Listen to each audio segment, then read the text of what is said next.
आपको सत्संग लाभ लिया सुंदर भजन के माध्यम से, प्रवचन के माध्यम से। श्री रमेश जी की हरिया की अच्छी भावना है, इनकी भी अच्छी भावना है। वस्तुतः ऐसा कुछ भी नहीं है। वस्तुतः क्या है, ओरिजिनलिटी क्या है कि आपकी कृपा से सब काम हो रहा है। आपकी कृपा से सब काम हो रहा है। आपकी कृपा से सब काम हो रहा है। कन्हैया मेरा नाम हो तुम कन्हैया मेरा नाम हो रहा है। आपकी कृपा से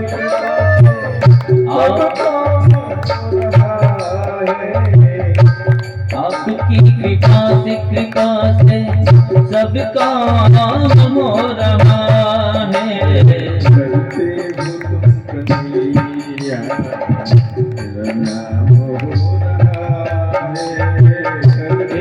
तुम कन्हैया मेरा नाम हो रहा है।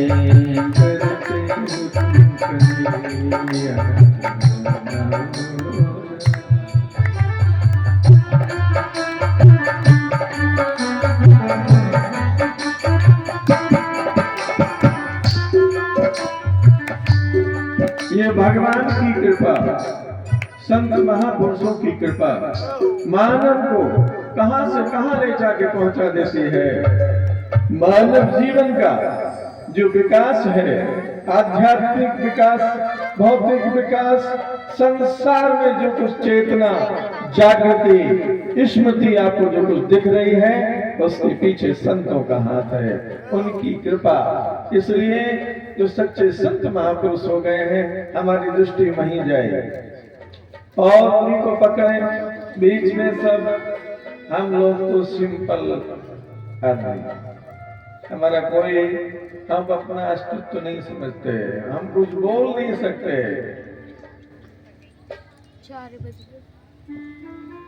योंता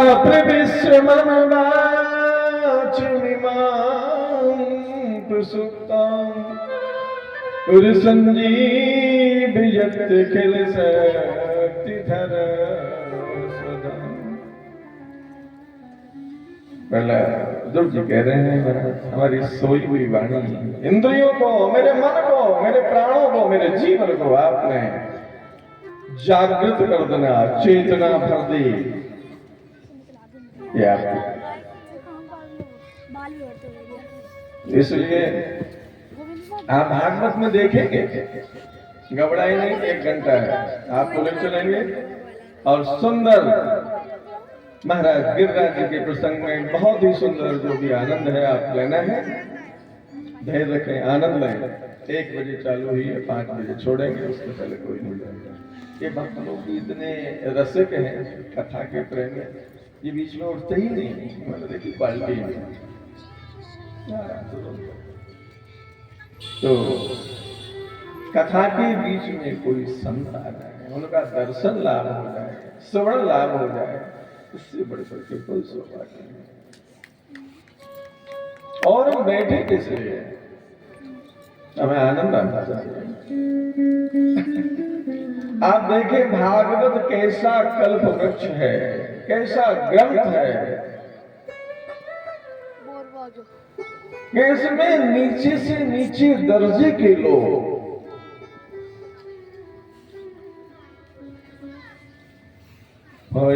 न की गति पतित पावन, राम भजे सुनु सठ मना, गणिका अजामिल बजाज कलतारे गना।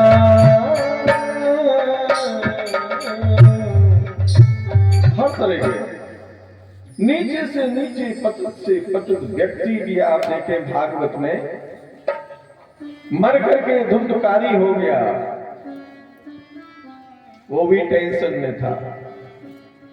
गोकर्ण जी को भी टेंशन हो गया इसी बात को लेकर के, आत्मदेव भी टेंशन में, नारद जी को टेंशन, व्यास जी को टेंशन, और सबके टेंशन को दूर करने वाला एक श्रीमद् भागवत ग्रंथ। आज मानव टेंशन में, रात दिन टेंशन में बैठा रहता है, मुंह लटकाए।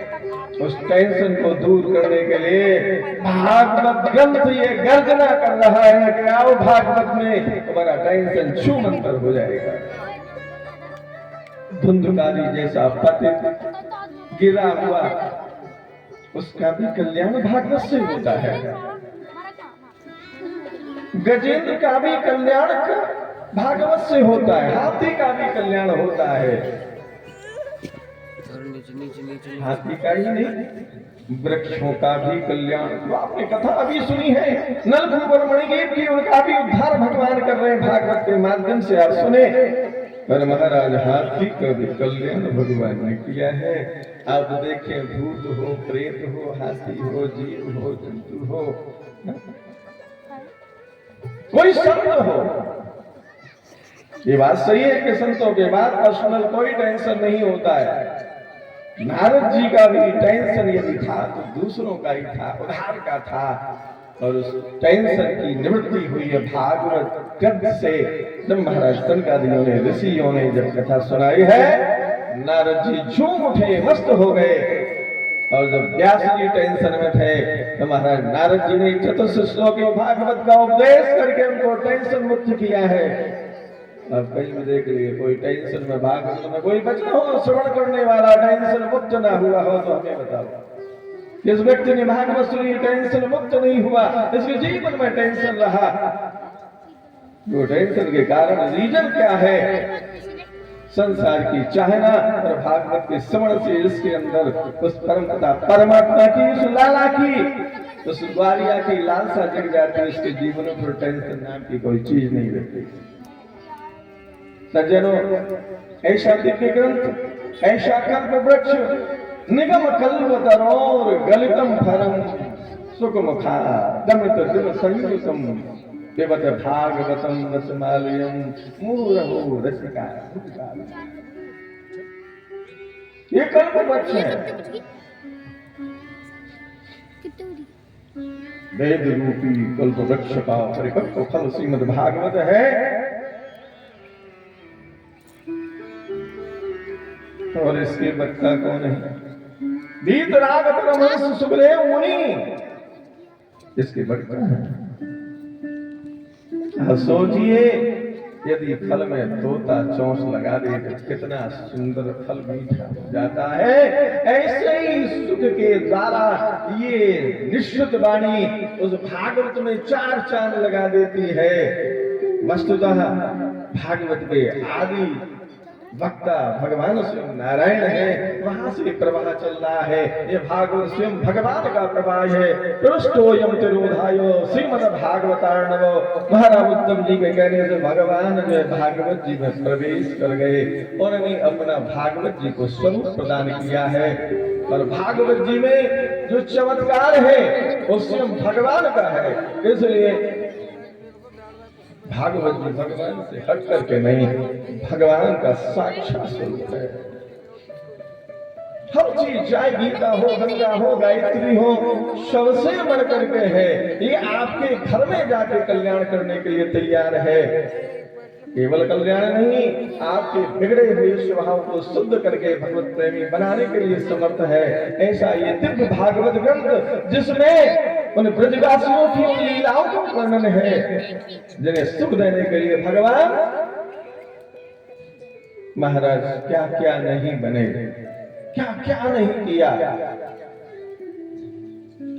आकाश में विमानों पर शंकर ब्रह्मा आदि देवता, बड़े बड़े देवता देख करके हर्षित होते हैं। ये कितने भाग्यशाली हैं ब्रजवासी, इनकी महिमा कहां तक कहूं, इनकी चरण और मेरे सिर पर पड़ जाए, मेरा जीवन धन्य हो जाए।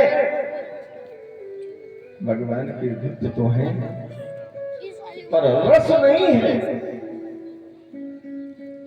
भगवान को भी शंकर को भी यदि रास में प्रवेश करना है, उस रस को प्राप्त करना है, महाराज सखी बनना पड़ेगा, ब्रज भाव में जाना पड़ेगा, तभी ब्रज रस प्राप्त होगा। इसलिए ये जो दिव्य रस भरा हुआ है, ये लबालब जो है, केवल अमृत ही अमृत है। तब कथामृतम तप्त जीवनम, ये जो है ये तो झुलसे हुए टेंशन मुक्त युक्त जो है जीवों के लिए एक साक्षात धरा का अमृत है और भगवत स्वरूप है और कल्याण करने के लिए गर्जना करता है। ये ज्ञान भक्ति वैराग्य की त्रिवेणी है, संगम है। जो त्रिवेणी इलाहाबाद में बह रही है, वही त्रिवेणी यहाँ ज्ञान वैराग्य और भक्ति की त्रिवेणी बह करके और आपके हृदय को, आपके कालुष्य को, आपके मन को शुद्ध करके धो करके भगवान के प्रेम का, भगवान के धाम का करें। सज्जनों, ये साधारण चीज नहीं है। इसलिए इसके लिए देवता भी तरसते हैं कि हमें भी ये मौका मिल जाता। अहो अमीसाम किमकारी सोवनम प्रसन्न ये साम सुदतः स्वयं हरि यही जन्म लब्धम शुभाजिता रे मुकुंद सेवो पैगो प्रिय। लोग स्तुति गाते हैं, हाथ जोड़ते हैं, धोख देते हैं। ये भारतवर्ष के, ये आर्यावर्त के, ये मानव कितने सौभाग्यशाली हैं कि इनके लिए वो विश्वात्मा, वो परमात्मा, वो ऊपर से नीचे उतर के आकर के इनके साथ खिलौने करता है, इनके साथ लीला करता है, इनके साथ विहार करता है। इनके समान भाग्यशाली कोई नहीं हो सकता। कितने मस्त होते हैं, महिमा गाते भागवत में। न भगवान थक रहे हैं, न संत